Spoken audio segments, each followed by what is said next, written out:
a shock because I look exactly like somebody who's from Oklahoma. If you Wikipedia the state of Oklahoma, there's actually a picture of me shucking corn as a young girl. There will be a more recent one. I'm going to go home in a couple of weeks, so make sure it comes up there.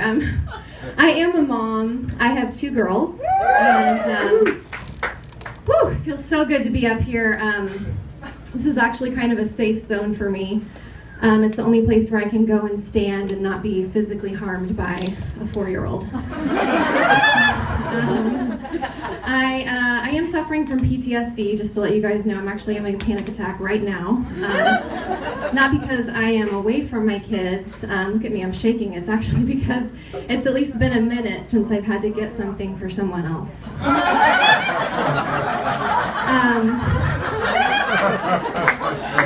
People instinctually know I'm a mom because they find me trustworthy and respectful.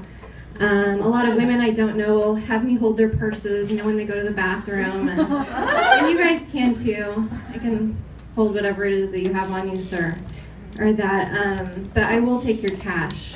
I haven't bought anything for myself in at least 5 years. But you guys, I love being a stay-at-home mom. Just kidding, I hate it. It's constant all day. I don't want to eat that, I don't want to wear that, I've got poop in my pants. And that's just my husband. A lot happens to your body, you guys, whenever you have kids. A lot of women have body image issues. I'm lucky though, because I don't. My tummy actually smiles now though, you guys. I have 2 cesarean scars that run across my abdomen, and they're in the shape of the smile. It's a double smile. It kind of looks like Julia Roberts' smile, which is a neat connection because Pretty Woman was my favorite movie. But no, seriously, every morning when I get to look at my naked body in the mirror, my smiles are like, "Hey, what you doing?" I'm like, "Hey, you." And it's like, "Hey, you want to go downstairs and get a donut? You want to get a donut? Because we're happy where we are. We're happy. In fact, the more donuts you eat, the happier we get." I'm like, okay. That's a really cool relationship I didn't know I was going to get.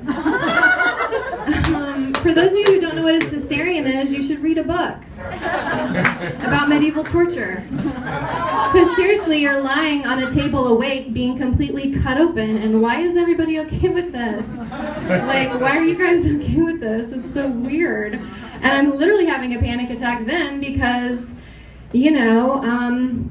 I'm awake and I'm not worried about if my kid's going to be okay, but I'm worried if I'm going to be alive to see my kid. And I'm looking at my husband, I'm like, "Is everything okay?" And he's like, "The baby is beautiful. She's just beautiful." And I'm like, "Is that my spleen over there on the floor? Is that my spleen?" But it was really cool with my second little girl. I had a really neat moment. The nurse got my camera, and she took this beautiful picture of when I first met my daughter for the first time. And they kind of, when you have a C-section, they place the daughter kind of on your cheek, and you're like, "Hey." She got this really fun Instagram angle where she also happened to get the doctor literally putting my lower intestines back in. It's a really neat picture because it's of 2 things I had never seen before, my daughter and my lower intestines. But it was really neat because she put like a Mayfair filter on it, so my intestines look kind of tan. Since becoming a parent, though, I've gotten a little closer to my mom. She's one of those moms, though, that like never understands anything about show business and never, ever, ever will. She lives back in Oklahoma, and I called her and I was like, "Mom, I'm writing these like 3-minute shorts about what having young kids does to a person. I'm creating this whole series on it." And she's like, "Cammy, what's a short? What are you talking about?" I'm like, "Oh, it's these videos, people are putting things online. It's like new media." Oh my God, can I just get in here for a second? Can I just be a little mouse and just get into your ear for just a minute? Can I stick a Q-tip in there and just get a word in? I'm like, "I am listening." And she said, "Why don't you just draw a picture instead?" What? Just draw a picture of whatever people you're creating, whatever story it is, and put a speech bubble above it. You know, like they do in the newspaper. We can take a picture of it and then put it on your dad's law firm website. Okay, Mom, it's great. And you know why that's great, you guys? Because I'm a people pleaser. It's what I do. You guys doing okay? You guys mad at me? Just please tell me, like, anytime you want to talk it through, actually don't. Like, I hate confrontation.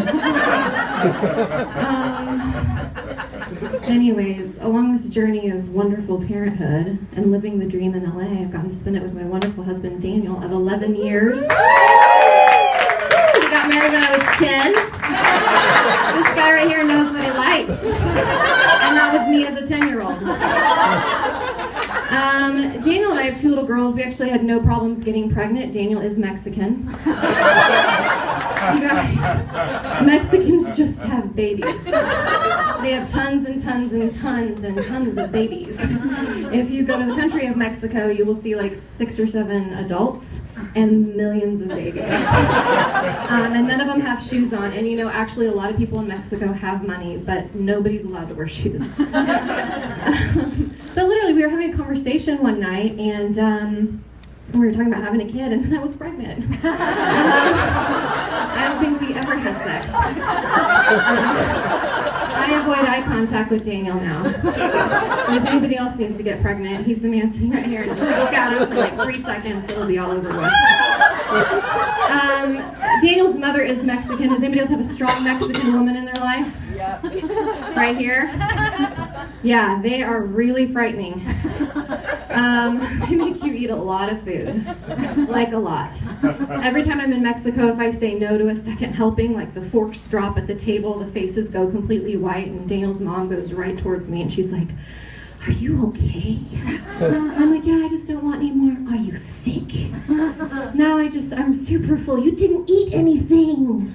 "Yeah, I did. You served me a whole plate, and I ate more than I actually probably would in a whole day in the U.S.